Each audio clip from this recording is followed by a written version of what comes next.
Hello, everyone, and welcome to Let's Talk Assassin's Creed, your number one podcast for all things Assassin's Creed. This is episode 152, and we're going to be taking a look back at Brotherhood. But first of all, you haven't heard Declan's voice. Unfortunately, he couldn't make the recording tonight. We did discuss whether we should delay, whether we should continue, and we both agreed that even though he can't make it, we should continue. And let me explain why. First of all, welcome to the show, special guest, returning special guest, SixKeys. Hello. Hi, SixKeys. Welcome back. I need to explain to listeners and to you also why we decided to go ahead anyway, because we actually recorded this episode 6 or 8 weeks ago, end of November, I think, and it was to look back at Brotherhood and why it's great and why it's a joy to play. A little bit of the history. We're going to touch on multiplayer. We had a great conversation, and the audio recordings were completely unusable. So we had to scrap the episode, which was really frustrating. And we replaced it with, I think, just a general podcast catch-up and general chat episode, which also was fun. But we really wanted to do Brotherhood. And I had this sneaky feeling, SixKeys, when Declan messaged us earlier today and said he couldn't make it, that if we don't do this recording, it's going to be cursed, this episode. And we need to do it. And I'm really looking forward to it because we had a great conversation nearly a year ago. Yeah, because we already planned to do it at some point in December, but I was sick at the time. So this is, let's hope that everything goes fine this time. Exactly. The recording is definitely going. I can see the audio bars and the flashing red lights. So everything appears to be working. But the reason for kicking this off was actually way back in, I think it would have been February or March. We had a fantastic conversation with Sophia, and we looked back at AC2, which is her personal favourite of the series. She replays it every year. And during that conversation, I exposed my basic lack of knowledge, shall we say, in terms of not understanding counter kills and all that sort of thing. And it was a fantastic conversation, and we thought that that really would be a good place to start off a slow kind of run back through the franchise and look back at the older games. And yes, we talked about it in the summer, and then we finally got to recording in November, December, and yeah, it's all gone wrong. So we're here. The podcast is definitely recording. Let's get into it. And I want to kick off with kind of, as I'm a newer player, as we've discussed many times, I've come to most of the games in this franchise many years after release. In fact, the only game that I've played on release date is Valhalla. And what I'm curious about is right now we're recording here sort of mid-January 23. We've had the sort of, what would you call it, cinematic trailer to Mirage a few months ago. There are kind of occasional interviews with the developer team for Mirage and sort of giving us little tidbits about what they're aiming for with the gameplay and what their inspirations are and the kind of atmosphere they want to create. Of course, the game release is probably many, many months off, so we're still waiting for more concrete details. But that made me wonder if, because you've been playing these games for many years and all of them sort of on or close to release, SixKeys, what I'm wondering is, how did it feel during that kind of build-up phase? So AC2 had been released, although I think there was a gap between console and PC of some time, but then there was that sort of very quick release cycle into the next game. So what was it like for fans who'd finished AC2 and maybe replayed it and were looking for more? Was there lots of information about what was coming? Was the release a surprise? And what were people looking forward to from the release trailers and gameplay trailers and things like that? It's actually kind of funny. It's a good question because it really got me thinking back to how differently marketing has changed in the last, what's it been now, like 12 years? Yeah. Like I started the games in 2010, and I played through the first two in quick succession.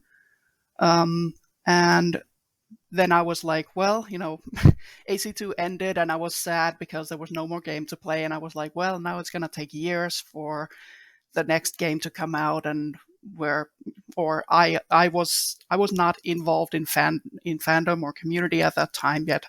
But I was like, well, it's going to take years to know what's going to happen to Desmond and everything after that ending that blew everybody's mind with Minerva appearing in the vault. And then it kind of came out of nowhere, the announcement, which is funny because nowadays every AC gets leaked, right? Indeed, yes. Like it's I think the leaks have been happening since about AC3 or AC4 at least. But Brotherhood came out of nowhere. It was just back then there was this site called Game Trailers. I don't know if you're familiar with it. I think that the site has been dead for many years now, but Right. that used to be the place to go for any new game trailers. Like that was even bigger than YouTube, I think, at the time, which is crazy to think about on its own. That is, because I've never heard of game trailers, but I'm Yeah, thinking 20. it's funny like that was. I think it was because back then there were more of these, like the internet was still like social media was already a thing, but it was still kind of up and coming. Like Facebook was the biggest thing, and Twitter was still sort of new. And the internet in general was a bit more decentralized, I think. So you had these websites that were more, specialized in gaming and gaming news, and that's where you went if you wanted to find out all the latest news about anything upcoming.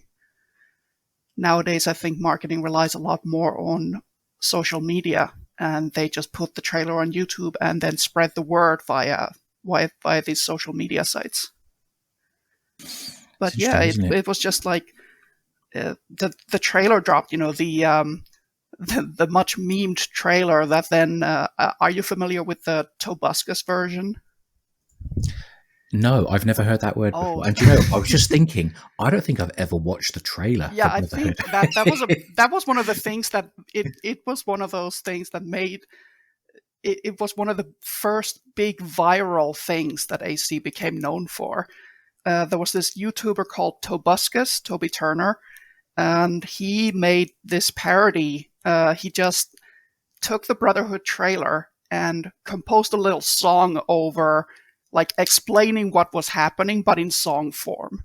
Interesting. Yeah, you can look it up after the recording, but Yeah. it spawned all these memes, like all these phrases that people would sing to each other, like "Nod at the bird and people die," and that was kind of the launch. Like that was what made the trailer big, I think.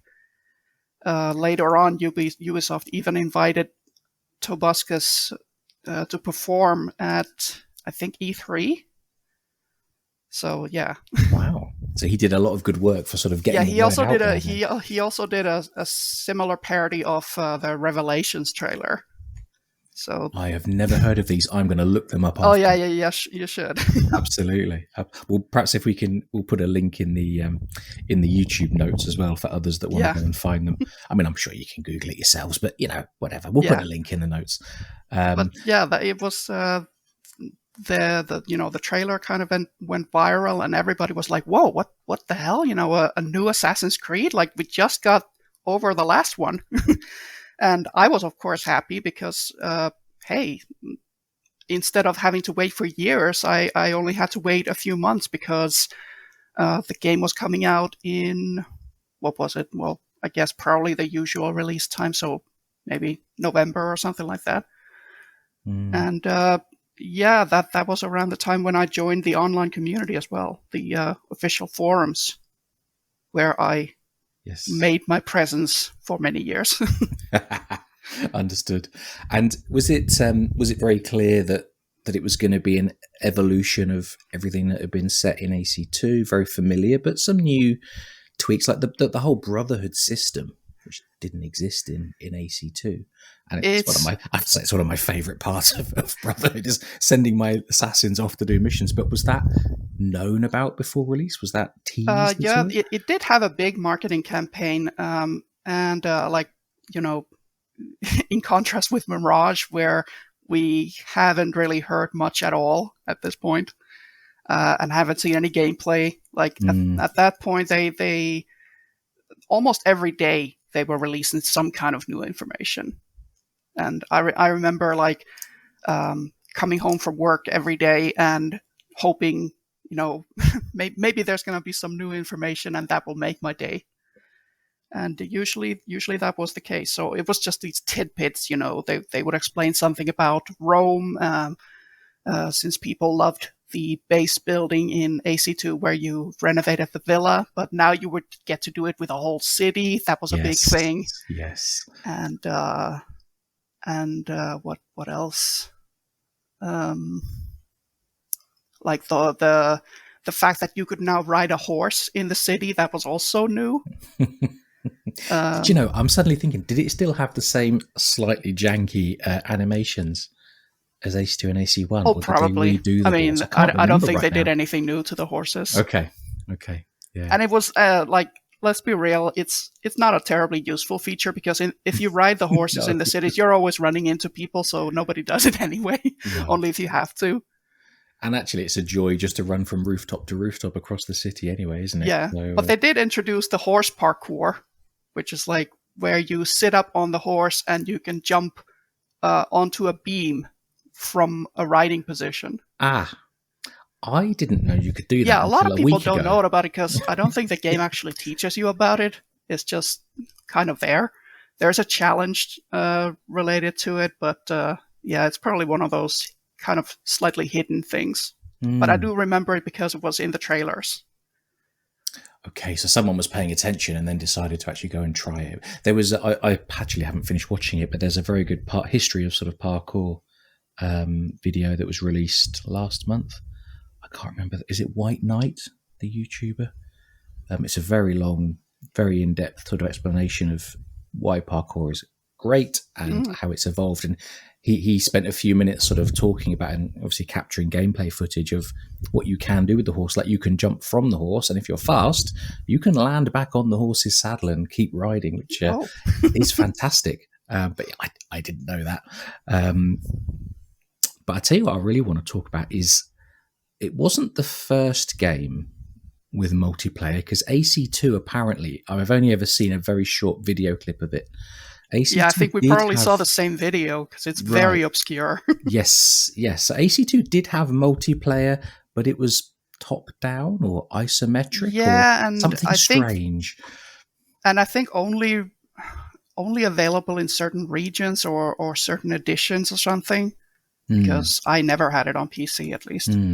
Yeah, but with Brotherhood, they went all in on a whole separate game mode, different maps, different sort of challenges. And unfortunately, I've only played the Brotherhood multiplayer was it September or October, just as they were approaching the mass shutdown of all the different older multiplayer services. So I've only played it for a couple of hours, but I think it's fair to say you are a fan of multiplayer. Yes. I know a lot of people never really gave the multiplayer a shot, but it was a big part of the marketing at the time. And I was very new to PC gaming in general at the time. Like AC1 was my first real modern game on PC. Gotcha. So I was kind of open to trying this new experience. I thought, well, I'm probably going to suck at it, but it's part of the marketing, so let's give it a try at least. And I got hooked right from the start. I love it. What I really appreciated in my very brief experiment with multiplayer is, it's not just a game mode. There is a story. There is an in-universe explanation for why multiplayer exists, and I think I'm right in saying that it's an Abstergo training program. Correct? Yeah, and I don't know if that was already the plan when they were making AC2, but in AC2 starts with Desmond and Lucy escaping from Abstergo, and they make their way through the maze of different Animus machines. Yes. And Desmond makes a comment about, like, what are all these animuses, animi, what are they all for? And Lucy just kind of waves him away, and they never find out. But then in Brotherhood multiplayer, they reveal that the plan for Abstergo was to train Templar agents to kind of learn the similar skills as assassins via Animus training. And that's what you're doing in the multiplayer. Yeah, yeah. And am I right in thinking that Juhani, not Juhani, that's for Andrew. Yes. Juhani Otso-Barry. Yeah, thank you. Wait, say the surname again. Barry. Barry. So it's not a hard G like it would be in English. It's technically not like, you can say it Berg or Berg, but most likely it's pronounced Barry because Finland has a lot of Swedish people as well, or people with Swedish roots. And Barry is it's a Swedish name. So it's most likely that's how it's pronounced. Understood. I didn't know that. Andrew, when you're back on the show, we're going to practice that pronunciation. So he's introduced is it in this multiplayer or one of the subsequent ones? He's technically in Revelations, but you don't actually see his face in that game. I don't remember which game actually revealed his face, or was it even in a game? I think it might have been even through Initiates that we first saw his face. Okay. But they kind of, in Revelations multiplayer, they give you an actual persona that you see things from first-person perspective during the story moments of the multiplayer. Like Vidic tells you what you're here for, and he explains, if you make it to the very top of the best, then you're going to get all these privileges and stuff like that. Then later on, they basically said that was Otzoberg. That's how he became the best Templar agent. But Revelations doesn't actually name him or give him a face. And in Brotherhood multiplayer, you're just you don't even have those first-person perspective story scenes. You just get you're just a nameless, faceless Abstergo agent. That kind of works on a storytelling level as well, doesn't it? And I gotta say, it worked better for me because, of course, in Revelations, your avatar is suddenly a male. I see. They could have just left it blank, Yeah. Yeah, gotcha. I mean, it works from a lore perspective that they were able to introduce a new character that way retroactively, but at the time I was a little disappointed. Understood. It's often 2 steps forward, 1 step back, isn't it? Yeah. On this topic. So tell us a little bit, what are the different gamers? Because I've done a bit of Black Flag. I've done Unity Co-op, which is quite a bit different, but I've done some Black Flag multiplayer. With you and with a few others, although a while ago, and that has a number of different game modes, PvP, PvE. I actually forget the names right now, but how does that compare to the earlier games like Brotherhood's multiplayer? What were the different options that you could do, different challenges? So Brotherhood didn't have as many modes, as many different modes as some of the later games. It had Wanted. Wait a minute. Wanted. God, now I'm forgetting the name of the game. Manhunt and Alliance. Okay. And then the DLC later on introduced Chest Capture and Escort. So 5 game modes in total, I think, and 2 of those came in a DLC. So originally launched with 3 multiplayer as well. Wow.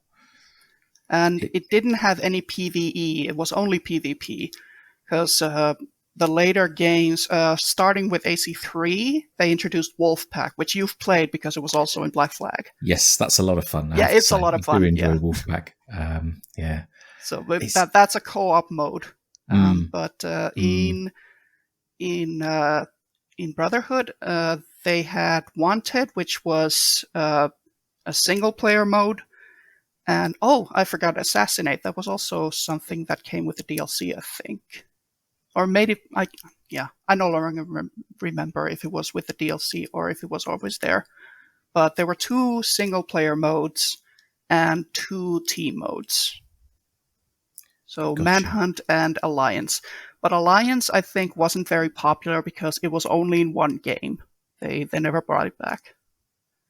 I think it was because it Okay. required a very set number of players. Um, so you always needed 2 team members, and you could have up to 3 teams in total. So 6 players in total. But you needed, like, the game wouldn't launch if you didn't have 6 players. And the the waiting times in Brotherhood were always atrocious. I was going to say, because even in my very brief times with Black Flag multiplayer, sometimes you could launch into a game straight away. Yeah. Sometimes you could be sitting in a queue and you would just never launch. You could be there for half an hour. But like, if people played Brotherhood right before the server shut down and were like, "Oh wow, the waiting times are so long," must be because of the server shutdown. No, it was always like that. I think that was the game's biggest problem, which admittedly they did make it a lot better already with Revelations. But yeah, Brotherhood, I think it would have been more popular from the start if they'd done better with the matchmaking. Yeah, yeah. It's really we were talking about this before we hit record, and at some point soon, maybe in the next 3 months or so, we are definitely going to do a multiplayer, Assassin's Creed multiplayer episode, and look back at all of the games that have had it and the different modes, and just a bit of sharing of what we liked and what we didn't like. But it is fascinating how many of these games, up until Unity, had multiplayer, and how Ubisoft dropped it just as Fortnite is the classic example, but just as Fortnite was getting popular and every other game becomes a battle royale, and let's be honest, Ubisoft have thrown enough battle royale games out there in the last 3 or 4 years, but they've never gone back to Assassin's Creed. Yet they had this really long history of, I suppose, 2010 to 24. That's actually only 4 or 5 years, but a number of different games all had multiplayer. And as you've said, they were evolving the multiplayer game by game, trying new modes, queuing, different challenges and so on. Yeah, and they did have monetization at the time, with skins and everything. But I think if they did it today, it could be much bigger. Yeah. Like if they really put a lot of resources and marketing behind it. They did market it with the first 2 games, with Brotherhood and Revelations, but after that it kind of, maybe internally they had a feeling it wasn't as popular as they would have liked, and they sort of started to phase it out already by AC3. Yeah. But I feel like if they nowadays, like you mentioned with the battle royales and Fortnite and all that, where they make most of their money through microtransactions, I think they could even make an esports out of it, because it has a lot of depth.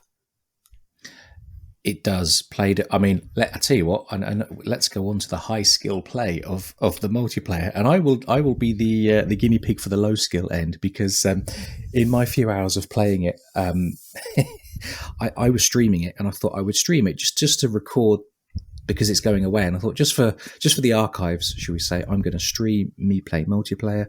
And I was bad. I died a lot. And the game really, it has a terrible tutorial, I will say. It does. It's very, very basic. It doesn't teach you much. And what was really tripping me up, and you wrote a very long message to me afterwards saying, this is what you did wrong. And you meant that in a nice way, not in a critical way. I had the game audio turned down so that it wasn't too loud on the stream. But this game, or this mode, you need the audio, because if anyone listening has played Rogue, and you get those, I actually forget what the characters are called, but you hear the whispers as they get closer in certain Yeah, locations in Rogue, and you get the sort of the detection donut, if you like, that tells you where to look. I don't know what the right word is. it's a Detection circle. compass. Yeah, there you go. Detection donut. Detection compass. I'm Yes. trademarking that. All of that stuff, that audio feedback and the donut, comes from the early versions of multiplayer. So I was really messing myself up because I couldn't hear the whispers. So I was just walking around trying to blend in, whereas you and the other players, giving me a quick stab. I died a lot. Yeah, and in Rogue, of course, it's a single player where you're playing versus AI, and the AI is very simple. Like Yes, you can very easily you can just pop on Eagle Vision and see where the stalkers are. But of course, if you're playing against humans, it becomes a whole different game. absolutely. I mean, it was fun. I think I definitely enjoyed the team aspects of the Black Flag multiplayer, and I've enjoyed the co-op in Unity a lot. Although, just as you were talking a few minutes ago, SixKeys, and talking about the different modes, I was thinking to myself, so you've got PvP, yep, that makes sense. You've got PvE, yep, that makes sense, like we got in some of the newer games. Then I was thinking Unity has its own mode of PvG, where really you're playing against the game, and it's many little foibles, shall we say. So Unity is its own Accurate. special category, yeah.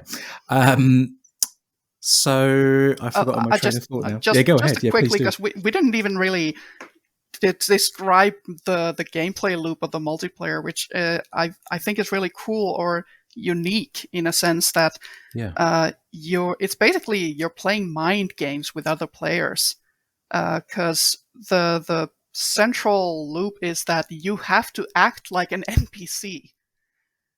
Good You point. have to hide in the crowd and act as much as possible like an NPC in order to not get detected. And only at the perfect opportunity you have to strike. And I remember you describing, I think this was in the first recording, which is now lost forever, but there's a lot of very fine detail. There are blending zones that you would recognize from the single player, AC2 and Brotherhood, but there are lots of very tiny tells, shall we say, Yeah. For who is a player character and who is an NPC, even when you are blended.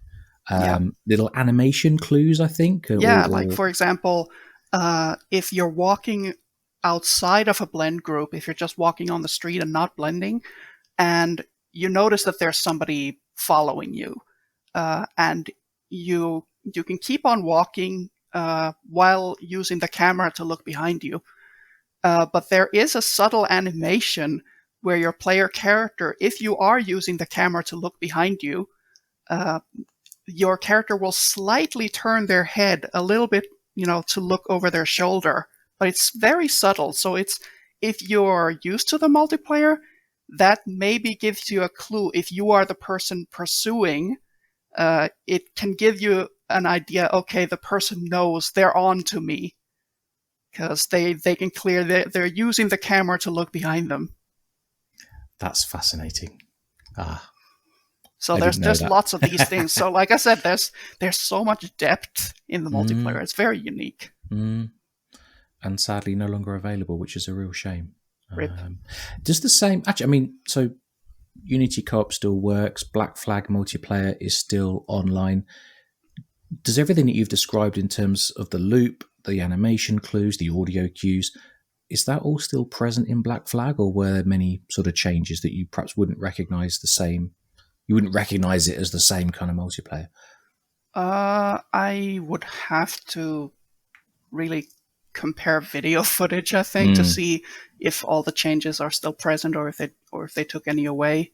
I do know that they did make some changes. Like Revelations uses the hook blade on all the characters, just like Ezio. Of course, So yes, they made parkour a little bit faster, and stuff like that. So there are differences between games, but I'm not sure. I can't call them all off the top of my head. Yeah. We'll save that for a future multiplayer special episode. Yeah. Maybe we'll do some Black Flag multiplayer just to refresh our memories. All right, I want to talk about the single player game because that's there's a lot there as well. But any other last kind of highlights or lowlights of the multiplayer? I just want to the moment that I always remember is, I think it was maybe my first session or one of my first sessions in the multiplayer when I was still very new and very new to multiplayer in general. But that was the cool thing about this mode, because it was new to everybody. It wasn't like a first person shooter where you know that some people are much more used to that kind of game. So they're just going to like run you over right from the start. But this was new to everybody. So you knew that pretty much everybody else was a beginner too. So that made it easier to jump in. But I remember my first session, I was just hiding because I was scared. I was in this blend group, and I was looking around, not daring to move, and wondering where's my target. They must be somewhere nearby. And suddenly my target walks into my blend group, Nice. and I happen to have poison on me. And they had no idea that I was right next to them. They just stood there, so I poisoned them, and then they just dropped down dead. And I was like, I love this game. Like, this is exactly what being an assassin is all about to me. That's just what I was thinking. And I think you may have said that on our previous recording or in other conversations we've had, which in some ways the multiplayer is almost the purest assassin experience. Yeah. Which is very interesting. And I love that they lean so hard into social stealth. It was fun to play. It really was. Must do some Black Flag again sometime. Definitely. All right, I tell you what. Let's switch gears into single player. So the game opens with. Does it open in the Animus, or does it open with? It opens with Desmond and Lucy, doesn't it? Parkouring. No, it doesn't. It opens with Ezio and Mario with the running across the rooftops of Italy, doesn't it? If I'm not mistaken, it technically begins in Vienna when Ezio is after Cesare. It's like this typical Animus glitch because they're trying to access a memory that is too out of reach. So you get like a broken, glitchy audio of Ezio saying, Mario Auditore led me here. And only later on, after you've actually gone through the story, what he actually says is, the apple I got from Mario Auditore led me here. Because, of course, at that point, you as the player don't know that Mario is going to die. Yes. And it was only a long time later that opening scene it's not in Italy, is it? It's some years later. Yeah, I think it's in Spain. Yes. That's it, which is some of the plot holes are filled in by some of the transmedia, I think, aren't they? Maybe the novelization of Brotherhood. But I've never actually read the novelization. I just know that there are a few differences between the game and the novel. But yeah, I've read it once. I don't really remember it. I got to be honest. The early books are okay, but they're mostly direct retellings of the games, and they're. I think if you're really interested, definitely read them, because there are of course extra details, and Secret Crusade covers the story of not just AC1, but is it Bloodlines? I think it's the whole Cyprus stuff, which I think is Bloodlines, but don't quote me on that. But yeah, I have read the novels for the earlier games, but they don't leave as much of an impression because they're kind of what you've already played. Whereas, Forsaken, Unity, the Syndicate novel, which I can't remember the name of right now, but yeah, they're all different stories. Secret Crusade was really the transition point where they started to kind of transform the novels into their own things. So Secret Crusade not only tells the story of, like you said, Bloodlines, which was a game that some people played, but also had told its own story about Altair and what happened to Malek and all that. Yeah. Because before that, all the novelizations were just straight up retellings. Yes. So I don't remember all the details, but yeah, it totally escapes me that opening scene. It's a very red-hued scene, isn't it? Huge armies walking across a battlefield, and fire everywhere, and that's in Spain many years later. And then we jump back, don't we? To I guess. Yeah, and then go on. Take it away. I don't remember if if it transitions into modern day after that small opening, but the story proper does start directly from where AC2 ended. So it starts with Ezio in the vault right after he's gotten Minerva's message. Of course, and you climb up out. Yes. Yeah. Do we see? Do you know? I'm just trying to think back to AC2. Of course, I remember the message, and then Desmond's voiceover in the Animus. He says, "What the fuck?" But do we actually see the vault in AC2? We do while Minerva's talking. Like you see these painting, well, not paintings, but like I guess I don't know what you'd call them, but pictures about the history of the Isu on the walls. Yes. They're almost like hieroglyphs, aren't they? Yeah, that kind of style of. Not hieroglyphs for our Egyptologists in the audience, of course, but yes, they are a very similar sort of style, aren't they? Yeah, and then out we walk through the big crowd of the cardinals with the red hats. Yeah, which is a very distinctive visual moment, that's for sure. Yeah. But one of my favourite, do you know, I've just realised actually there's quite a lot of Animus story because we have to suffer the destruction of Monteriggioni before we get one of my favourite scenes, which is Desmond and Lucy parkouring through the vaults of Monteriggioni. And, I love the modern flirting day with each other as they do it, which I just love the enjoy modern so day in Brotherhood. It's kind of simple, but they did such a good job of reusing locations. Yeah. Like it feels bigger than it is. Most of it is spent inside the Monteriggioni, the villa vault with all the statues, of course. Yeah.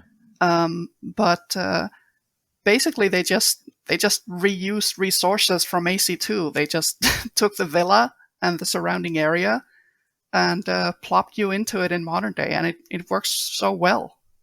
And then later on, they also use the Colosseum by having they put the Temple of Minerva inside the modern day Colosseum. So you get to see Colosseum in Ezio's time, and then in Desmond's time when it's all covered in like construction materials and all that. Yeah. So I love that they did that. It's that sort of reflection, isn't it? You're treading literally as well as digitally, but you are literally walking through your ancestors' footsteps. Yeah, and you even get to parkour through a cathedral, I think, at one point. Oh, I don't remember that bit. Desmond. So you're doing kind of similar stuff as Ezio did in the tombs in his time. Those sequences in the Monteriggioni vault and in the Colosseum, I know that the routes are kind of linear, but there's just something about them that is so satisfying. I can't really describe why. I'm sure people cleverer than I can, but I miss them. Yeah, and like you mentioned, I also love the interplay between Desmond and Lucy in those early sequences. It's just I just like them together. They have nice chemistry. That's the word, isn't it? Yeah. And I also like the team chemistry in general better than in AC2, because I gotta say when Sean was introduced in AC2, he was kind of a dick for no reason. Absolutely. All the time. Like it wasn't even. I know a lot of people find him funny, but he was just kind of like making insults for no reason. Like, why was there this animosity towards Desmond all the time? All he had to do was say hi, and Sean would say something sarcastic back. Yeah. And in Brotherhood, I felt like there was a little bit more of a friendship between the team. Like, obviously, Sean was still the sarcastic one, but there was like more of a camaraderie between all of them. Like, you got to read their emails, and there were things like, hey, who took my yogurt from the fridge? Yeah. and stuff like that. Doesn't Bex lose her MP3 player as well? Yeah. It's charming. MP3 players, oh God, that was so long ago. I would tell you, my very first, I had a Walkman, but my very first digital, we're going off topic, whatever. My very first digital music player was a Creative Rio. I'm sure pictures of it exist on the internet, and it had 32 megabytes of memory. You could fit 10 MP3s on there. Oh, it no. was so cool. So cool. So you had to choose very carefully. Very. Oh, but wait, it gets better. You could upgrade it to 64 megabytes of memory. Wow. I know. Amazing. 20 songs in this little thing the size of a cigarette packet, I guess. Yeah, long before this would have been 2000, I guess. Long before the iPhone came and, made it mass market. But so yeah, it always just makes me smile. And when I see Bex's email in the is it Lucy's laptop that Desmond accesses, or does he have his own? And no, he has his own. He has his own. Okay, but Erudito is the one who sends the passwords to everyone. Ah, that's interesting. Yeah, it basically, you get an email. I don't remember if it says Erudito specifically, but you get a mysterious email from someone outside of the group who says, make sure you stay in the loop. And that's how you gain access to their emails. Okay, I didn't realize. Maybe it's obvious in the text, I just haven't remembered it, but I didn't realize that was a connection. When we only really see them again in Liberation, I think. Yeah, Erudito, they kind of tried to build that up for a while, and I wish they would have kept it going because I loved that idea. They were kind of like an anonymous group, as in anonymous as in the hacker group. So they were sort of similar to that, in that they were outsiders. They weren't aligned with either Templars or Assassins. But they did sometimes help the Assassins, probably did see some worth in that for whatever their own reasons. And they kind of dropped them unceremoniously at some point. Yeah. It's. I think we've talked about this probably in previous recordings, but certainly in other conversations. I really liked, bearing in mind the game was probably done on a very small budget, so there wasn't the budget to do anything more complex, but the way the modern day was done in Liberation, which is, all about Erudito exposing where memories have been adjusted to present a certain picture, and then you unlock the true memories. I think that's a great way of, revealing the story and so on, within the constraints, I'm sure, of a small budget. But yeah, and they continued that idea in AC3 multiplayer. Oh. I don't know if you've ever seen them, but there are videos on YouTube of the files that you can unlock in AC3, or could unlock in AC3 multiplayer. As you progressed through the ranks, you gained access to like these Abstergo videos. Basically, again, you were someone in training, and Abstergo had they had pretty high budget for these things, I gotta say. They had like very convincing, like real life advertisements for various Abstergo products. And then as you progressed further, you would unlock the Erudito hacked versions of those commercials, where they would tell you the truth behind the product. Like, let's say Abstergo was advertising a product for mothers with newborns. Like, we're going to sell you a monitor for your baby because we want your baby to be safe, and all this stuff. And then Erudito would send you the hacked version where they explained, well, of course, it's not about your baby's safety, it's because they want your data. A lot of the things I hear about this period of the franchise, it definitely feels like, this is going to sound harsh, I don't really mean it to be harsh, but it feels that the writers were having some fun. Mm-hmm. With all, let's mention Initiates, that's for Marco. Hello, Marco. But all of this kind of universe building, it doesn't really contribute anything to the specific historical gameplay segments, but it's just fun and nerdy, and I like it. And we've kind of lost it all. In recent years. If I may use the word ballsy stuff. I think it was actually maybe a good segue into the glyphs in Brotherhood. Yes, but, please. The glyphs in AC2 talked a lot about the history of the Assassins and Templars, like from the very beginning. whereas the glyphs in Brotherhood went more into the modern history, like with World War One, World War Two, and all the way up to, I think, the early 2000s, or maybe even mid 2000s. So Okay. you had references to George W. Bush as a Templar puppet, and Interesting. there was a photo of a judge that was currently serving at the time. I think by now they're retired. I forget who it was. I forget their I name, but think Andrew has done, either in conversations we've had with him, or he's done his own episodes talking about exactly that. That there yeah, are some people they still they alive now. basically they basically said that a sitting judge in the U.S. Court system was another Templar puppet or Mm, Templar agent, and they like gave him a Templar ring in the photo and stuff like that. It was like that. That's the kind of stuff I miss really a lot. do you It think was they would? so Do you think they would ballsy. do that now? I don't think they would. I don't think they would either. It's kind of a I wish shame. they would. Yeah, yeah. But I can It's also see why it would be problematic nowadays, because at the time it was generally recognized, this is all in good fun. It was the time when yeah. the Da Vinci Code, no, what's it called? The Da Vinci, is it Da Vinci Code? That book? It is. I think the whole Yeah, series by Dan Brown. yes, yeah. Yeah, When that was all the rage, all these conspiracy theories. But it was kind of generally recognized that it was just fun entertainment. But yeah, I feel like nowadays there's a lot more credence lent to people with genuine conspiracy theories. It's like a whole different political atmosphere. So maybe it wouldn't work the same way. Like there would be maybe more people who would forget that, hey, this is a video game. This is all made up. This is fiction. yeah, Don't take it seriously. yeah. Wasn't there a sort of tangentially related?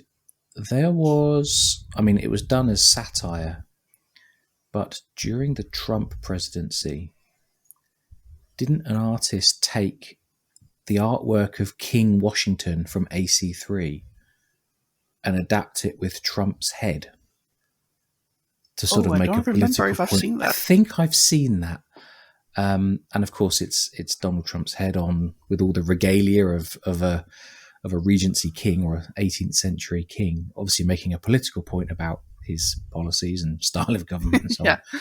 But I believe they took that from the visual assets of AC3, and yeah, you're absolutely right. We live in different times now where people seem to be more willing to believe non-mainstream things, should we say? yeah. And maybe game devs just don't want to touch that with a barge pole. Like, I actually think it's funny. Maybe it's because not a lot of people did the side content at the time. Like maybe not a lot of people just knew about the stuff in the glyphs. But I was already surprised at the time that like Fox News didn't pick up on all the you know all these controversial things in the game. And because in AC3 they did kind of take issue with the Washington DLC because it portrayed him as a not very perfect person, so obviously Yes. that was bad. Whereas the rest of us are just enjoying the game for its, Yeah, but its that was the obvious only thing fantasy. that they ever complained about in terms of AC. Interesting. Yeah. So I tell you what, I have. So the glyphs in AC2, they unlock a hidden video of Adam and Eve. Confession time. I have never done, or I've only done one or two of the glyphs in Brotherhood. So can you give us a quick summary of what you unlock as you complete them or as you find them? Yeah, I gotta say, I find the Brotherhood glyphs a little harder, a little more challenging. Mm, Partly because, well, some of them require you to not just do picture puzzles or guess at codes, but also you have to like make chess moves, and I've never played chess, so I had to Oh, I look up some of remember that those. one. I think you were streaming and I was Yeah, trying to give you some I tips was because like, I'm I not a have chess no expert, but I know freaking the move. clue. Yeah, okay. I remember that one. Yeah. But what you do, what you unlock at the end is a message from Subject 16, um, Aha. where he says the miracle is in the execution. And at first the team is all confused, like, what does this mean? And then somebody realizes talking about an exe file. So Interesting. an exe file that he hid in the Animus code. So they run that exe file, and it unlocks this a bit like the VR room, except it's all in black. So Desmond has to like parkour his way through this dark environment, and if he makes it to the end, he actually meets like the digital ghost of Subject 16 for the first Oh, time. wow. Right. And there, Subject 16, he comes off as very confused, like he's having trouble keeping hold of all the memories in his head, because of course he's lived through so many different lives through the Animus and kind of lost his mind. Mm, So he's like, mm. what century is this?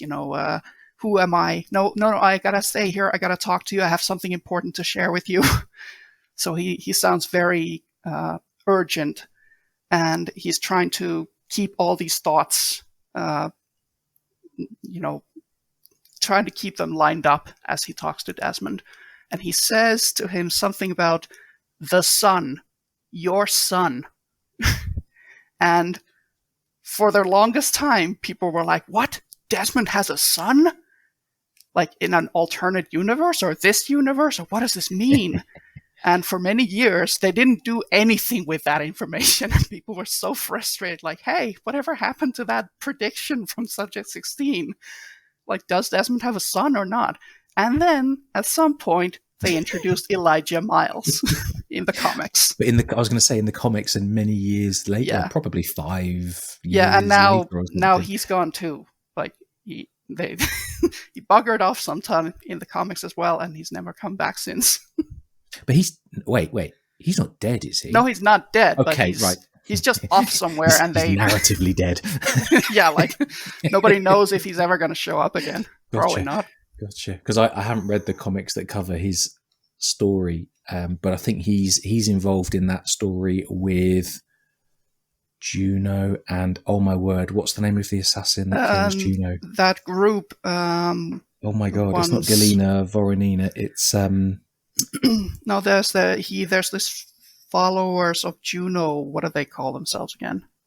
First Will. Yeah, Instruments of the First Will. Yes. And there's something like they kidnap him, or I'm not sure if he's working for them voluntarily or if they brainwashed him or something. I don't know, because I never read the comics either.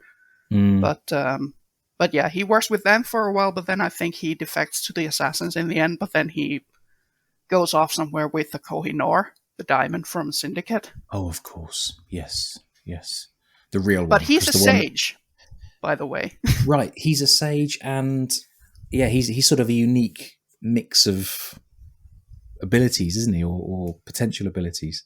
Yeah, I don't know that much about him. Only a little bit of what I remember from reading the wiki. Same. Charlotte Dela Cruz. That was the name I was trying to remember a moment ago. Yeah. I didn't even Google it while you were talking. I was racking my brain. I was thinking it's sort of a Spanish or Latina name, and then it was Cruz. Ah, yes, Dela Cruz. Right. So if you've been shouting at your speakers for the last 2 minutes, it's Charlotte Dela. Anyway, she was the one that killed Juno in the comics that followed on from Syndicate's release. Right. What were we talking about? So Elijah is first mentioned then in those glyphs that you unlock, or that story that you unlock from Clay. At the time, I'm sure they didn't have an actual plan for him. It was just something mysterious that Subject 16 mentioned. And I don't know if they had any intention of following up until fans started asking about it. Mm-hmm. Gotcha. Yeah, I probably should finish them. I have played the main story. I've got 100% on most of the memories, but not the one where you have to complete the first Romulus tomb within 7 minutes or 8 minutes. But you should definitely complete the glyphs, if only because I they're need so to. interesting. Yeah. Like, you can just look up the walkthroughs on YouTube or whatever, just for the puzzles themselves, but the content is so interesting. I need to do that. You're absolutely right. I try not to use walkthroughs really, really hard unless I get really stuck, but there's so many games to play, and although it's always fun to go back to Brotherhood, and when I was replaying it last autumn in preparation for this episode, 6 months later anyway, I was kind of keen to try and get 100% sync, but I don't have the memory for the tomb to make all the left and right turns and get it done within 8 minutes. I guess if I ran it enough times, I would. But, yeah, I have done. I hate that time constraint with the tombs, because they're so immersive and so atmospheric. Why would you make me run through them as fast as possible? Yes. Yeah. They'll always be my all the timed memories in this franchise, whether it's captured the flag or it's whatever. I go to pieces when there's a timed memory. Same. And there are quite a lot of them in the Ezio games. Yeah. I mean, I have managed to do them, but it's just like, I want to cry. Anyway, I was going to. Oh yeah, actually, that's something that Brotherhood introduced for the first time, was the full sync achievements. Point. And the DNA memory tracker was back after disappearing. Because Brotherhood, AC2 didn't have full sync requirements. I believe it was planned originally, but maybe they ran out of time, because there was a demo at some point of AC2 that showed like the person completing a mission, and it said full synchronization achieved or something like that. But by the time the game released, that wasn't a thing anymore. So it was a feature that they probably planned for AC2, but then they completed it for Brotherhood. It puts AC2 in a unique. I mean, it's not a long game. If you want to replay it, you can get through it quickly enough. But it does put AC2 as a standout, doesn't it? Because even AC1, I think you can replay the memory block, can't you? Even though you can't do individual memories, but hey, the memory block is not that long either. But Brotherhood. I have done that. There's a fair bit of content in Brotherhood. I mean, you mentioned that's the thing that like that. I'm still surprised after all these years, because they finished it in quite a short development time. It only took them like 10 months or something. So it was incredible how much content there was in that game. Yeah. Like the main campaign itself is, I think, only maybe 9 sequences long, but there's so much. Like, there's thief contracts, courtesan contracts, I think assassination contracts, fight club, the glyphs, races, renovation. I was going to say the entire city build right system. Yeah, there's so much. Then you can do contracts for the different like banks and oh my word, blacksmiths. I was going to say I could only think of the Italian word. The shop quests. All the shop quests. So there's so much that you can, and then there's the entire assassin. And of course the Brotherhood mini system. Oh, I love that so much. I know it's so stupid because all you're doing is clicking buttons in a menu, but watching your little assassins rank up is just, I don't know why, it's just satisfying. Yeah, I wish there were more customization options, because it would be nice to always, like, when I recognize someone that I have a particular attachment to, I'm like, oh, there goes my girl, or there goes my boy. Yeah. My first assassin was Emiliana. I remember her name. And I was very careful to keep her alive and level her up so that with very low risk missions. So it took a while, but I eventually got I think it's 9 you can have, if I remember, or maybe 10. Yeah, I don't remember. But I've got them all up to level 9. And when you call them in and they drop the smoke bombs and they throw the throwing knives and whatever, and of course there's the win button, which is just call in an arrow storm. Yes. I love using it. So OP, but it's so fun. It is. And it's just little things like when you do that, Ezio whistles, he does this little hand gesture, He just raises his hand as a little flick of the wrist. Yeah. And it's just great. I'll tell you something I noticed, just to leap forward, 8, 9 years in the franchise. There is an ability in Odyssey where you can call one of your lieutenants to help you. And Cassandra or Alexios, they do the same animation, which I think is quite a nice little callback. I'm not sure if it's actually Evie or Jacob. They do the same thing, I think, when you call your rooks. I'm trying to picture it in my head. I think it is. Anyway, I just love that little motion. And then, like you say, the arrows come in. You feel so everyone's powerful. Dead. Yes. Like with just the flick of your wrist. It's great. It's great.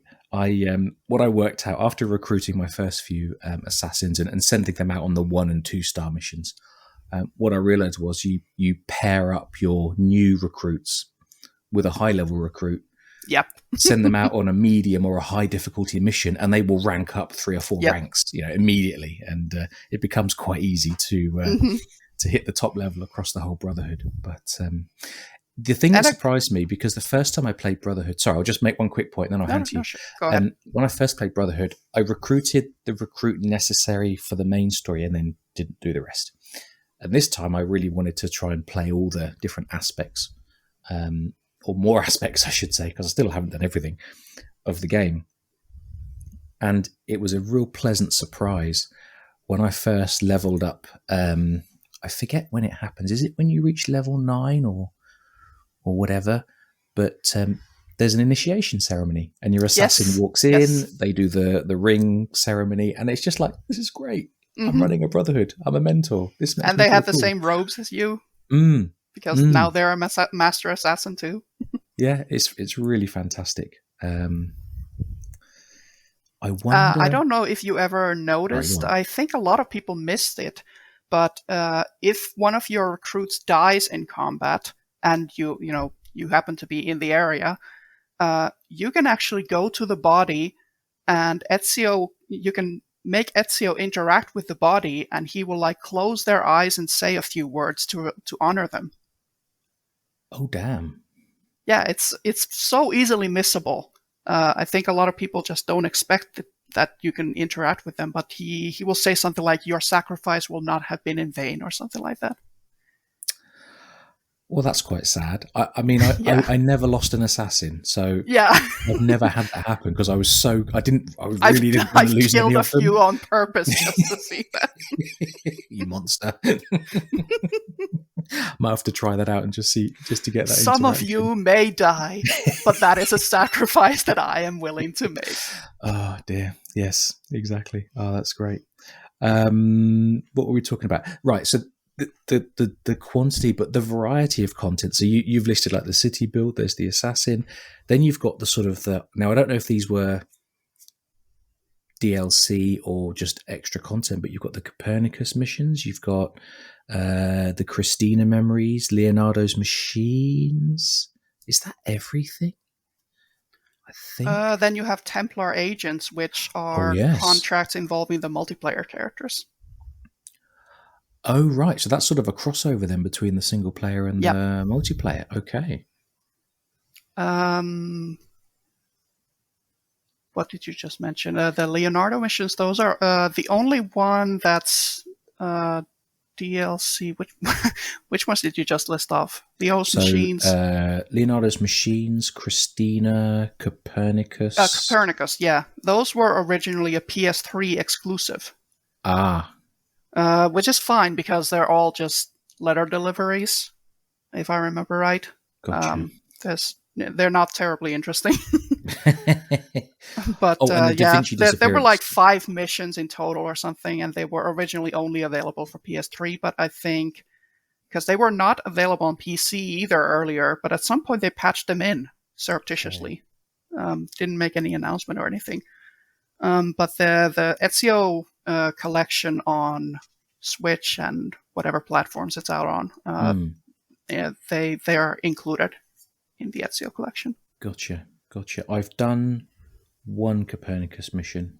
Yeah, they're not. They're not especially. Unless they're there's not some. they're not terribly interesting, no. No, no. But that's fine, because if they were like super crucial story content, you would be annoyed if they That is were true. locked behind a specific platform.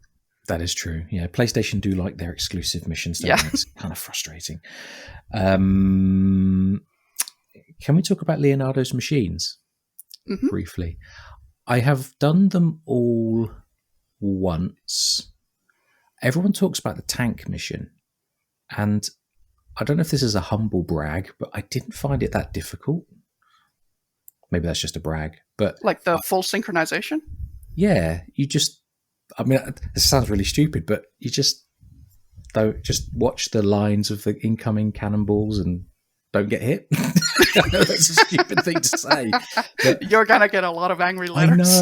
I know, but I've heard about this mission in so many conversations for the last 2 or 3 years. I only did the mission towards the end of last year, and I was really psyched up for something. I mean, maybe it's just timing and you need a bit of luck. Absolutely. Yeah, That's fair because enough. I tried to do it in my last playthrough, and I got so close to not taking any damage on my first try, but Oh, then I messed up in the last like 10 seconds or something. okay. Gotcha. That would be frustrating. The one that really And the got... Sorry, go problem on. with it is that there's no checkpoint. So you have to start the entire mission over from the beginning before you get before you even get into the tank. So the whole Oh, thing I where you have to follow the see. soldiers into the fortress and all that. That's the problem that people have with Gotcha. that mission. Gotcha. Okay, that is understandable. Yeah, yeah. I found the actual driving and firing of the tank to be quite fun. Yeah, But I like the mission if I'm not going for full sync. yeah, gotcha, It's gotcha. a lot of fun. The one that really made me want to stick my keyboard in the wall was the flying machine one. Yeah. That thing does not seem to respond in any predictable way to the keyboard input. I do think it's a little more tolerable than in AC2. Yes, that's such a frustrating. Yeah, But yeah. yeah, again, the full sync is definitely annoying to get. You've got to. Is it take no damage or is it destroy the carriage I before think it it's escapes? I can't remember, but it's yeah. I think it's like take no damage or something like that while destroying a number of towers. the naval one was easy. Yeah, Is there a fourth? Am I forgetting something? there are 4 or 5. I'm trying to Yeah. think. There's a machine gun, which I love. Yeah, that's very good. That is fun. Yeah, Like Yeah. I love the sneaking around before you get to it, and the just I don't know. It feels so arcadey when you get to it. It's funny, isn't it? The games are so kind of the earlier games, of course. They're so grounded in this city, and then every game throws in a random kind of, like you say, arcadey section. And you think, is this the same game? But I mean, it's fine. I'm Yeah, not complaining. yeah. It's good fun, but it's kind of jarring almost in its in how it feels and suddenly what you're doing. But yeah, the machine gun is great. And there's always some sneaking involved, so it's not only action sequence after action sequence. Yeah, I suppose actually it's good to have it like that. It's variety, keeps the player interested. If you've done, And it's basically all those missions. They do incorporate all 3 core gameplay pillars, if you if you want to call them that. Parkour, stealth, and action or combat. Yeah, it's a good point. I wonder, all of this, and hey, look, we don't know. All of this just makes me wonder what we'll see in Mirage. Will there be an arcadey section where we're in the back of a wagon throwing knives at guards as we charge through Baghdad or something? You can have that idea for free, by the way, developers. I don't mind, but that would be fun. Basim with a machine gun. I mean, I wouldn't say no. That might bring out the historical accuracy crowd, though, with the crossbow and all that jazz. I was going to ask you something else. What was it? It's going out of my head. I want to talk about the Christina memories. It's kind of, I don't know. It's strange because on the map there's particular icons, and Ezio walks up to them, and you talk to a random lady standing in a square. You don't talk to her. It's basically you just you see a glowing woman wearing the Yes. same clothes as Christina and the same hairdo. So it's like Ezio literally sees a woman who reminds him of Christina. Ah, thank you. I didn't quite understand how that was framed. That makes perfect sense. Okay. And I think they were originally planned to be content that was, I don't know if they ever finished any of the gameplay, but they originally planned those sequences to be part of AC2, but then they didn't include them for whatever reason. But then they made these side missions in Brotherhood, and I think the concept behind them is brilliant. Just these repressed memories. Yeah. I wish they would do that more. It's a neat, like you say, because you're seeing something that brings an old memory back to the forefront of your mind. Yeah. That's a nice way of doing some non-linear storytelling, or visiting parts of the world or parts of the protagonist story that just aren't covered by the game. And again, a smart way to reuse assets. Yeah, absolutely. Absolutely. And we get to see is that when we get to see Ezio, apart from when he's a baby, at his youngest, I think, in the first memory? Yeah, probably. And yeah, he's probably around the same age as he was in AC2 at Yeah. the start of it, so 17. And we see him meeting Christina, trying to impress Christina, failing. And then we see him. Well, let's talk about the kiss, because it's probably not something that would be written. Yeah, nowadays. I have some thoughts on the Christina missions. Yeah, tell us. Yeah, because I love the concept, like I said, in principle, but they're definitely problematic in that the first mission that you have is Ezio is interested in Christina, this girl that he sees, and his brother tells him, oh, just give it a shot. Maybe, you never know. Maybe you'll have a chance with her.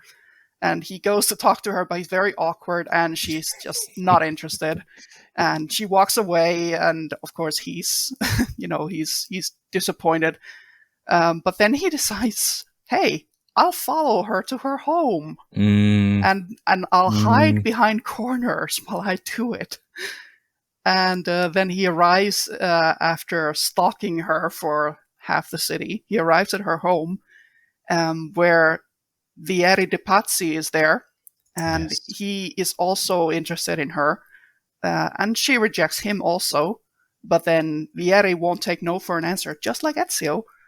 And, he tries to take her by force, but Ezio steps in and they have a fight. And after that, Christina is just so grateful that she says, okay, you've earned your second chance. And it's framed as this romantic thing. But in reality, I feel like a lot of girls would be like, hey, you both were creeps. You both followed me home. Get the F out of here, Yeah, it's not stood the test of time. No. Already at the time, it was a little bit. That's a fair point. Yes, that's a fair point.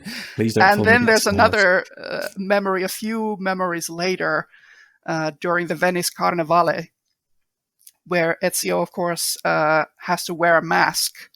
And he finds out that Christina happens to be in Venice during the Carnival as well. And he's like, hey, this is perfect. She won't recognize me while I'm wearing the mask. I can do whatever.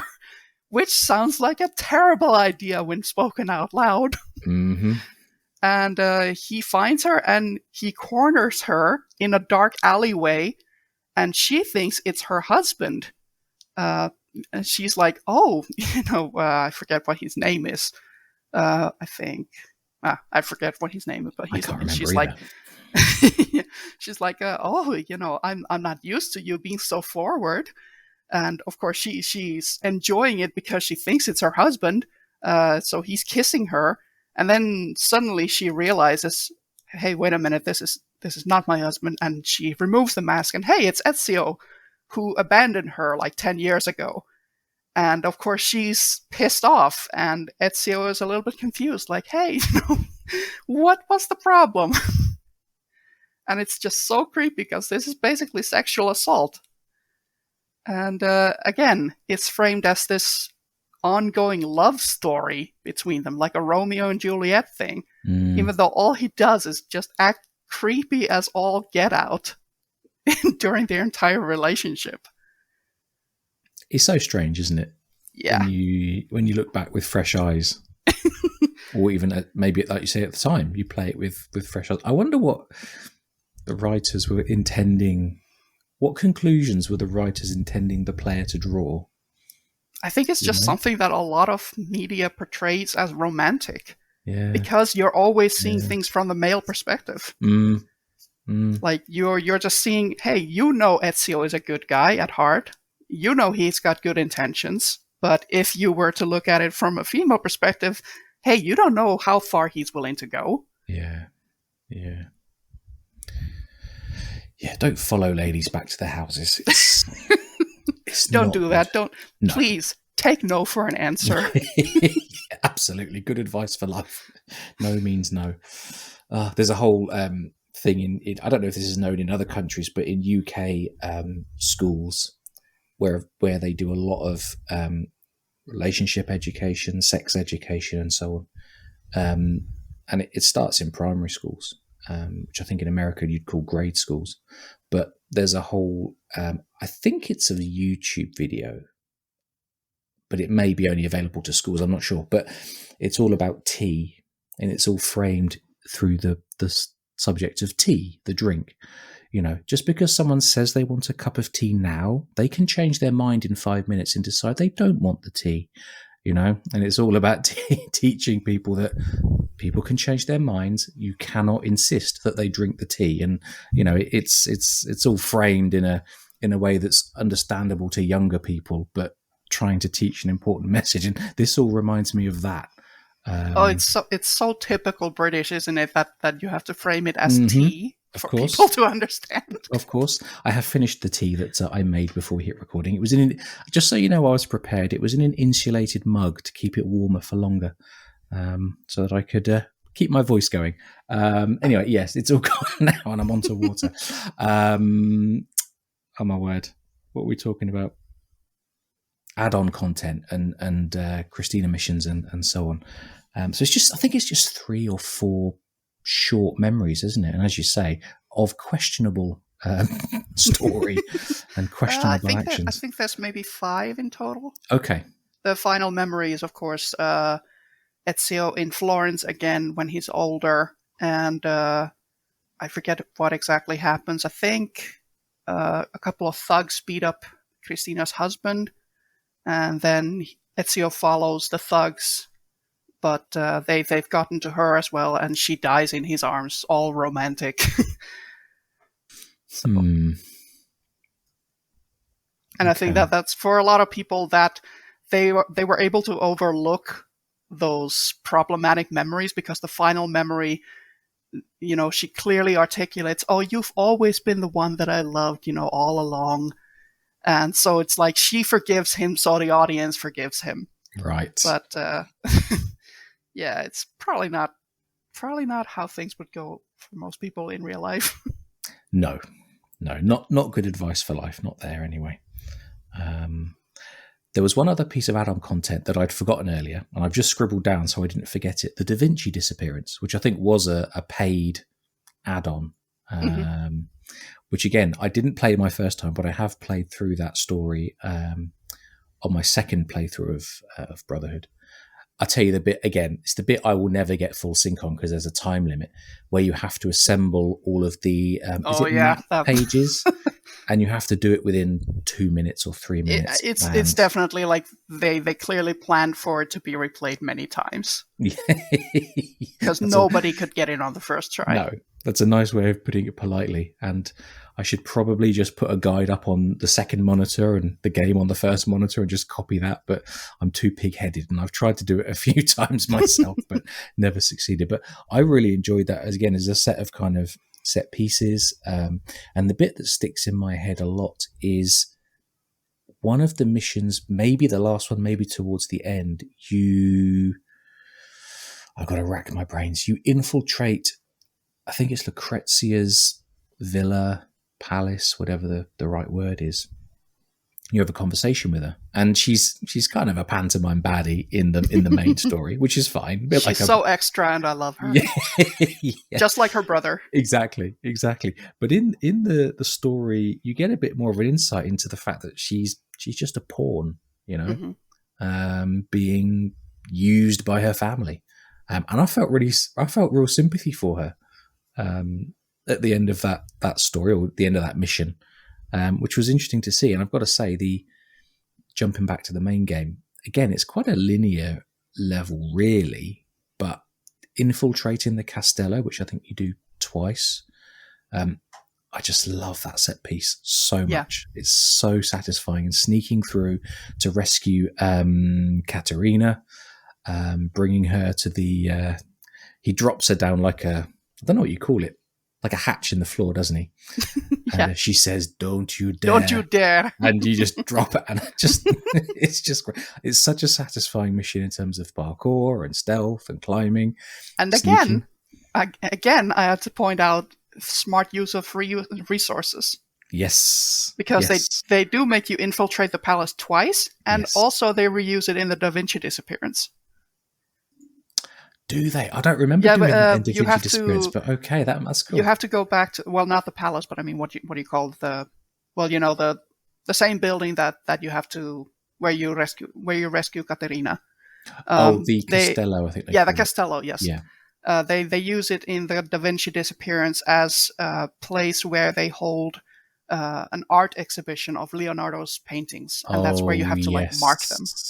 Yes, of course. It's great. I love that set piece. I would replay that anytime. Yeah. I don't know if it's a funny thing. I don't know if it's not particularly difficult. It's just patient. Maybe the difficulty is if you want to sort of speed run it, but the way I play, which is very safe, it's not particularly difficult, but it's just satisfying. Mm-hmm. Yeah. Have you got any favorite main story memories that you find challenging, or you just find a joy to play? Oh, good question.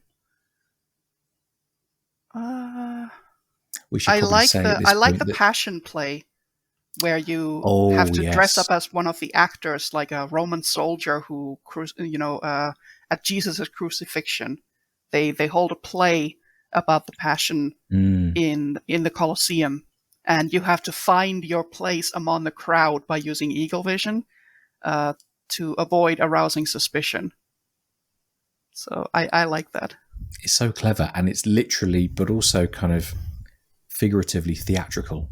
Yes. But like you say, it's and nice... of course you end up saving Jesus, which is funny. I hadn't thought of it like that. Ezio even says, yes. The actor playing Jesus asks, "Who are you? Your savior." My word. Sometimes, do you know what? On the nose dialogue, why not? It doesn't always have to be subtle storytelling and metaphors. Let's just have some fun. Yeah. Yeah, like I understand some people think Brotherhood is like the villains are overly mustache twirling stereotypes or caricatures. They're not very three-dimensional, but I love them because they're so extra. Yeah. I feel like the game finds a nice balance between serious and entertaining. I think that's an interesting point about like the balance, because it certainly is entertaining. You're absolutely right. Cesare is absolutely chewing the scenery yes. when he gives his performance, but it doesn't matter because it's brilliant, and it just makes it more satisfying when you finally, you dismantle his control of Rome by taking over the towers, and then you sort of have the final showdown. Yeah, actually, you mentioned one of my favorite aspects about the game is the fact that everything is so cohesive because everything is driving towards a single goal. Yeah. Like AC2 had a lot of side missions that didn't have anything to do with being an assassin or trying to avenge your family or whatever. Like they had races against thieves, letter deliveries, and beating up cheating husbands. And it was like, what do any of these things have to do with Ezio's quest for vengeance? But then, Brotherhood also, of course, it does have some of the more superficial stuff like races, but you do the races in this game because you're trying to win over the trust of the Thieves Guild so that they will help you take down Cesare. So they give you this additional context for the things that you do. And even the flags are like, your removing flags is symbolic of you removing Cesare's influence from Rome. So it's like every action that you do actually has some context behind it. And I like that a lot. It was, I mean, again, you know, as I said at the start, I've come to these games many years after release, and it was a joy to play them the first time. It was a lot easier to play them the second time once I understood, you know, that you really do need to lock onto the targets before you engage in melee combat, and, you know, getting the timing right for counter kills. And I think the timing is a little more generous in Brotherhood for counter kills, and I assume that's for the new chain kill, or new as it was then. Oh yes, the chain kills. Yeah, which are just, again, you just feel, like you said a moment ago, you just feel so powerful. When you're it's my favorite, still my favorite combat system in any of the entries. Yeah, because it's really easy once you get it down. So it's not challenging as a combat system, but it feels so good. It does, and it really looks so good. It feels like deadly ballet because you're moving with such grace, and you can switch weapons on the fly, and like you don't have a kill counter as such, but it feels so satisfying just flying from one enemy to the other and seeing all the different moves that Ezio can do with different combinations of weapons and everything. And there's a lot of depth there, which I haven't even scratched the surface of. I mean, there are others. I think Jace's has got a number of videos where he showcases some of what's possible. And I am interested in what are some of the unusual weapons. Like, I think in AC2 you can use a broom as a weapon. Yes. Can you still do that in Brotherhood? Yes, you can. Okay. There's even an achievement for it. Spring cleaning. Oh, nice. If you kill someone with a broom. And you can also use violins that you can pick up from street artists. Brilliant. And I think a shovel if you're at a graveyard. What? And the funny thing is that no matter which of those weapons, like even a broom will make this metallic clang once you kill someone with it.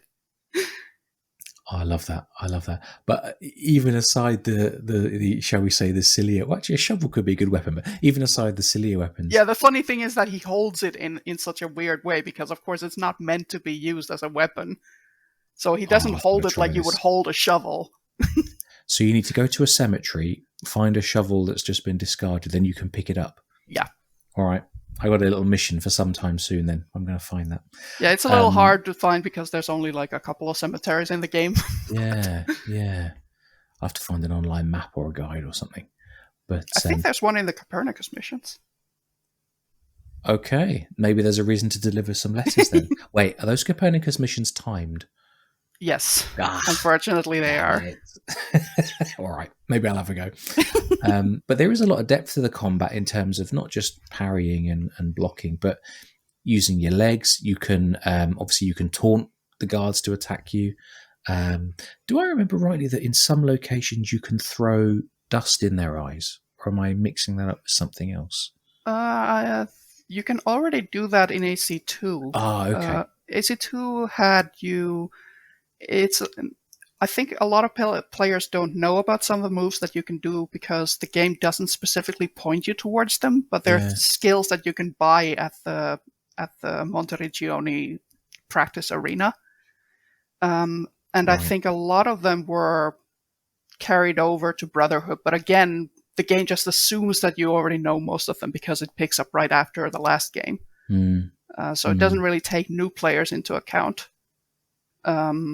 But I think you can still perform most of the special moves that Ezio had in AC2, and you don't have to unlock them this time. So one of the skills in AC2 that you could buy in the arena was the ability to launch 3 throwing knives at once, and they would be insta kills. Nice. And that's available from the beginning in Brotherhood. I don't think the game ever explicitly tells you about it, but it's a skill that you have unlocked from the very beginning. So you lock onto a target and you press a different button to throw Yeah, three so at if once? there's several targets, you Yeah. can lock onto one of them, and you hold while you have the throwing knives equipped. You hold the button for a little while. Ezio does this like charge move, and then you release the button, and he throws 3 throwing knives at Oh once. my God. That's cool. But like you Yeah. say, if the game never tells you, hmm it's And interesting again, because, like I said, they're insta kill, so it's yeah. useful against guards that have stronger armor. Does it work against the brutes that are head to toe in armor? I'm I'm guessing pretty sure not. it does. Wow. Okay. I don't quote me on that, but Right. It's worth a test. But there's if it doesn't, you can always call an arrow storm. absolutely, which is just the, as we said, is an absolute joy. I was going to ask you a closing question. Yes. So what I'm interested in, this is obviously a question that's personal to you, but I think it's fair to say Brotherhood is your favorite game in the hmm franchise. What does it have that AC2 doesn't? But perhaps more interestingly, what did Revelations lack or change or do differently that didn't build on? So Brotherhood built on AC2, Revelations, evolved from Brotherhood. But what did Revelations lack for you that means it's a downgrade, for want of a better word? That's a good question. I feel like I didn't prep you for this. I'm sorry, but I feel like I put you on the spot. It's a good question. I'm just like having to think. No worries. We'll play some light music. Elevator music. Yeah. What I like a lot about Brotherhood is, as we discussed, the wealth of content. Given that it came out so shortly after AC2, you could have expected it to be very bare bones, but it wasn't. It really was like they advertised it as, we've only got one city this time, but don't worry, there's still a lot of stuff to do. Gotcha. Which, if you think about Mirage, it's maybe a fair question to ask, because we've had several games in the series where they focused on one city at a time, but they've not always been equally engaging, I would say. So it remains to be seen if Mirage can deliver like that. That's something that I think Revelations missed for me. It was very light on side content. Yeah. Because I was so used to Brotherhood that by the time Revelations came out, like we listed all these things that Brotherhood had. Yes. And then Revelations came out, and I'm the kind of person who likes to intersperse main missions and side missions. Like I do one main mission, and then I'm like, okay, I'm gonna go off and do something else for a while, and then I'm gonna get back to the story. I don't just speed run through the story and then do the side content. So I was like, okay, I'm gonna do a main mission, and then I'm gonna see what else there is to do in the city. And I looked, and there wasn't a whole lot to do. There was some guy who wanted me to carry a few boxes for him, and I was like, wait, don't tell me this is it. There's always tower defense. You didn't enjoy tower defense? I mean, that was the only thing I enjoyed. And that was mainly, the actual stalking and, taking over the tower thing. Like that's the thing that I enjoyed. I didn't enjoy tower defense, or den defense, as it's called. Oh, sorry. Yes, den defense. Yeah. And I mean, you had the recruit missions, but I actually enjoyed, in Brotherhood, I enjoyed giving my recruits my own backstories. I didn't really enjoy having these ready-made ones, which I understand that, your mileage may vary. Some people did like it, but I liked the idea of imagining my own stories for them. So that was a little bit like, I don't know. And what else? Then you had like beating up some street thugs. Again, there was this context missing that was again, they had the renovation system, but why would Ezio, a stranger in a strange land, why would he go around restoring shops in Constantinople. It was He's just become a there patron. because it's That's there, right. Yeah. Like there was no reason for him to do that, and especially as a stranger. Um, and then you had like the books that you had to collect, but there was no challenge whatsoever. You just turn on Eagle Vision, and you highlight the place where the book is buried, and you go pick it up. That's it. So the side content in Revelations was really lacking, and coming straight out of Brotherhood, where you had so many different things, and Gotcha. and all these we talked about the Leonardo machines and everything that felt so different. So that was a disappointment for me. And it's Revelations. Is it even shorter than? I mean, these early games compared to what we've had the last few years, these early games are incredibly short. Was Revelations it's even shorter the than main Brotherhood? story is shorter than Brotherhood even. Yeah. So I think it's 8 or 9 sequences long. Yeah. I suppose they did start to increase because 3 and Black Flag are 14 sequences, probably 40 plus individual memories. So they certainly start to get longer, don't they? But yeah, and AC2 back, itself was, if you count the DLCs, it was 13 sequences long, I think. Yeah. It's an interesting experience, isn't it, to play such a short story, but satisfying story. Yeah. And that's kind of the thing that I'm wondering about Mirage is, of course, we won't know until, who knows, a few months from now, hopefully, if we can see some gameplay. But, is it going to be a Brotherhood or is it going to be a Revelations in terms of side content, in terms of the size of the city, the navigation? It could be a very good one city based game, or it could be kind of lacking because they didn't have a very long development time. Like on the one hand, they've been known to work miracles within 10 months. Like you said, yeah. Yeah. Incredible work done in a short time. Yeah. I mean, we're heading towards exact date unknown, possible date August, but we're heading towards 3 years between major releases. I appreciate nowadays even the DLCs are larger, longer than the games were. Wrath of the Druids, Siege of Paris, Dawn of Ragnarok, Forgotten Saga. These DLCs have probably got more stuff to do than some of the early games. But in terms of major releases, we've had a long time. Mirage is just. I'm going to play it, and I think everything I've heard and seen, I am looking forward to it. But it just will be really fascinating to see, like you say, what is the game? What is the structure? Is it that classic linear story? Is it still a little more open? Is there, I was joking about this being very sarcastic and probably unhelpful. Is there going to be 300 chests with markers all over the map? Or will it be really, really stripped back?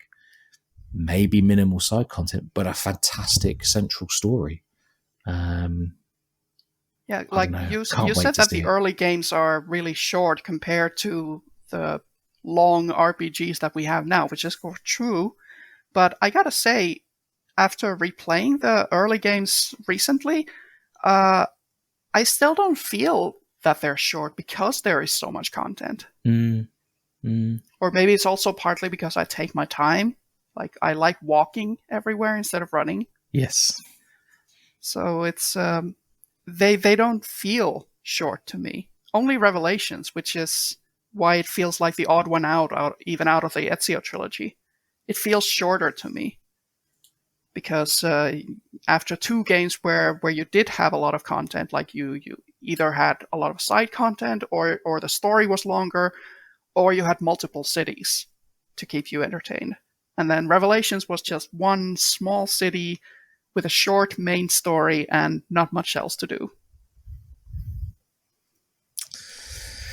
Yeah, and I mean, you make a good point. You can easily spend many, many tens of hours in Black Flag If you want 100% Unity and Syndicate, you're probably looking at 50 plus hours.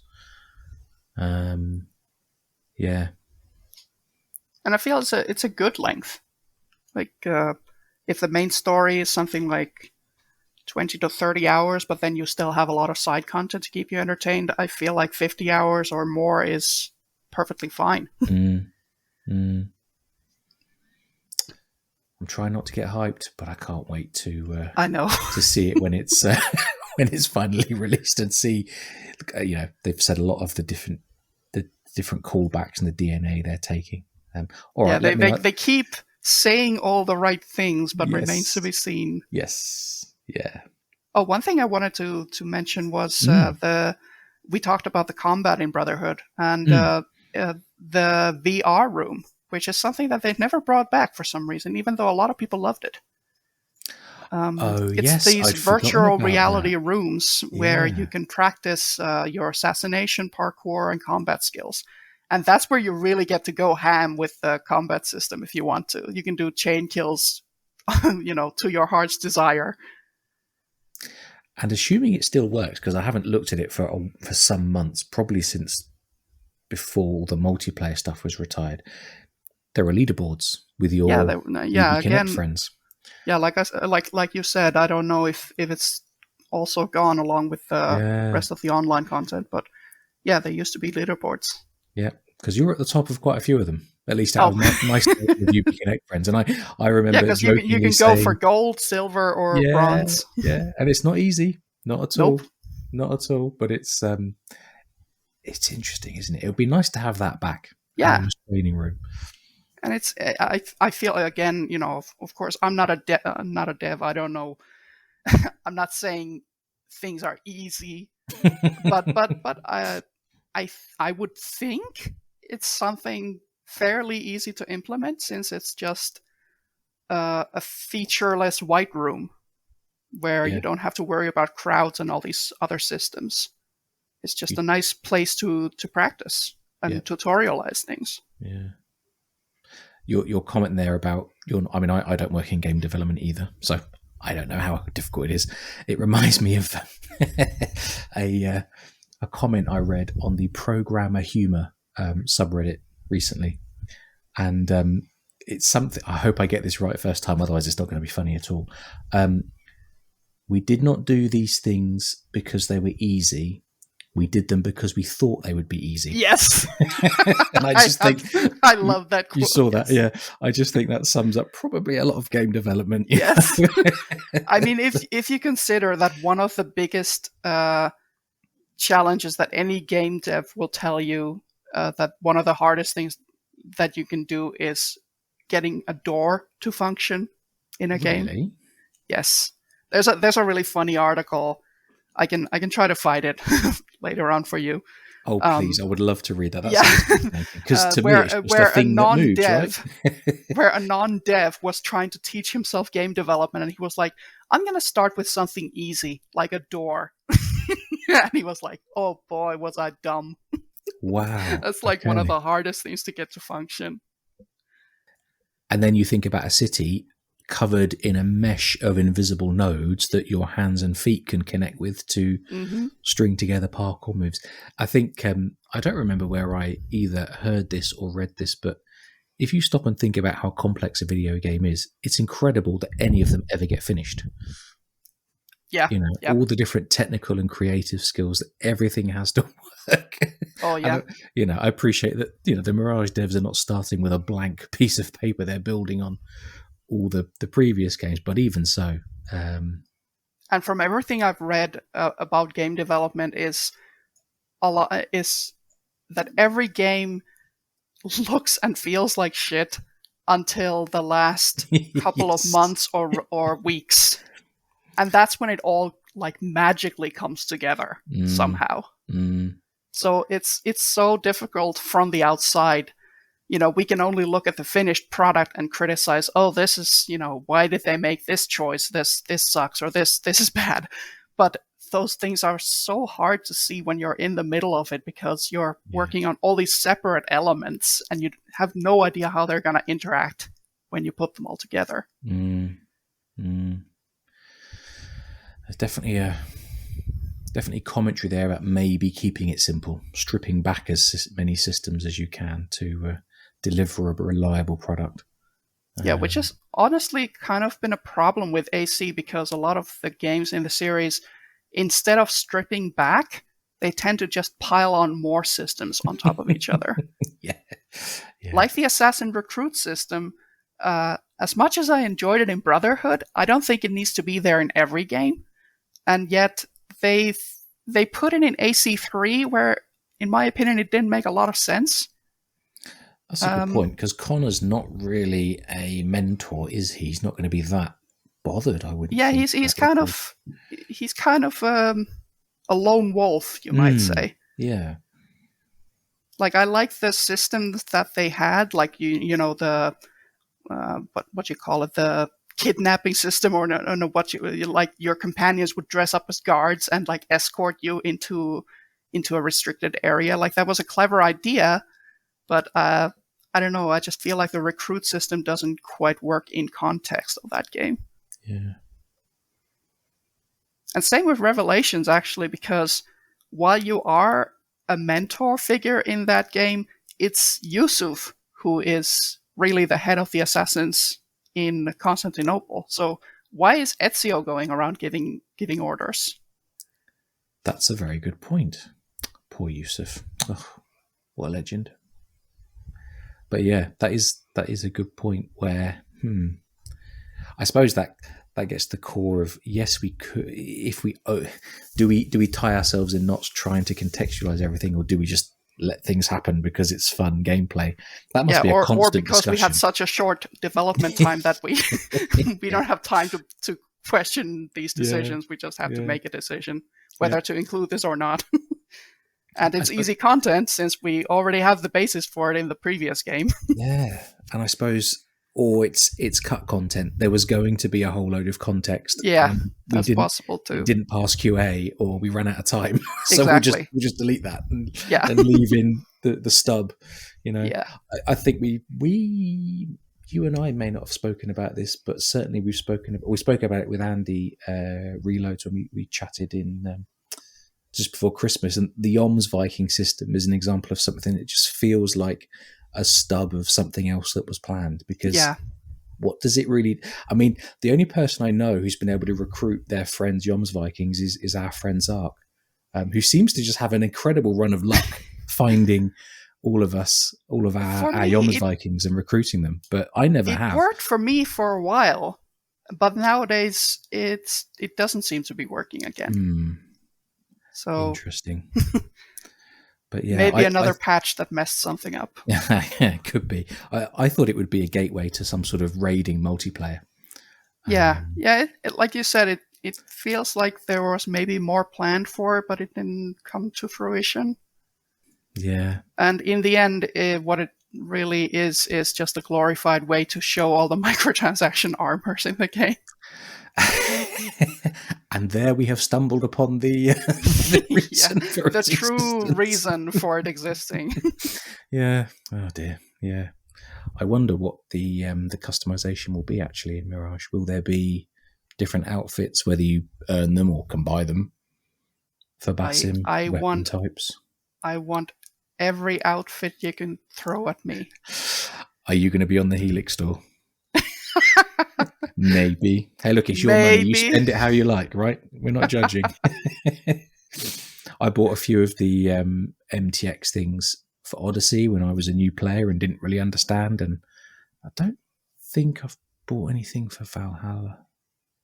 I definitely bought some of the expansion stuff for Syndicate, like the different outfits and whatever. I bought a couple of things for Valhalla, but they were more... Well, at least one set was one of the more subtle ones, because I don't like the very flashy outfits. But I did buy a dragon. I did buy a dragon skin for Sunin. Awesome. Love it.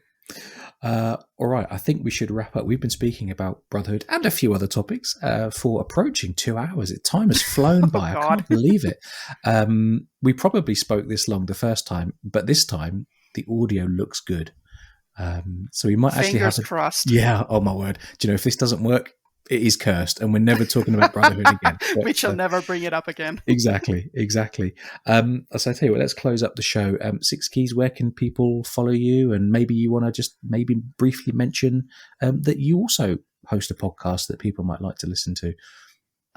Yes, I am we have two hosts for the AC Sisterhood Speaks podcast, which you can find on YouTube. So AC Sisterhood Speaks. And people can find me currently still for the moment on Twitter as SixKeys Unlocked. And I'm also on a couple of other platforms like Hive Social, where I am SixKeys. And that's about it. Awesome. Thank you very much. Definitely give a shout out for what you and Lorena are doing with Sisterhood Speaks. You've had a wide variety of guests and you're really trying to shine a light on women in gaming. On the dev side, you've had a couple of the performers as well. So not just the technical side, but the creative side or the acting side. And it's a good show to listen to. Some good insights on different people's routes into the industry and their roles and responsibilities, and definitely worth a listen. So anyway, thank you for joining SixKeys and sharing your history and your love of Brotherhood with us. Thank you for letting me talk about it for so long. Oh, anytime. And before we hit record, we were just sort of going through a few points and getting ready, and we will definitely, as discussed, we will get back together sometime soon for a multiplayer specific episode. In a few months. I would find that interesting anyway, just from an education point of view, because I've only dipped my toe in the multiplayer, and there's an awful lot out there. So anyway, thank you very much for joining us. Thank you everyone for listening. This episode will go out in a week or so. You can follow us as usual. Declan is at AC Let's Talk on Twitter and various other media platforms. I'm at James Tiddley Quid, and we're also on YouTube if you want to watch these or listen to these episodes through YouTube instead of through Spotify or Apple or Google podcasts. We also have a Discord. So if you want to join the Discord and chat with us and chat about the episodes, chat about Assassin's Creed, chat about gaming in general, you're very welcome to join us there. We'll have a link in the show notes and in the YouTube video description as well. And we'll speak to you all again soon. Thanks a lot.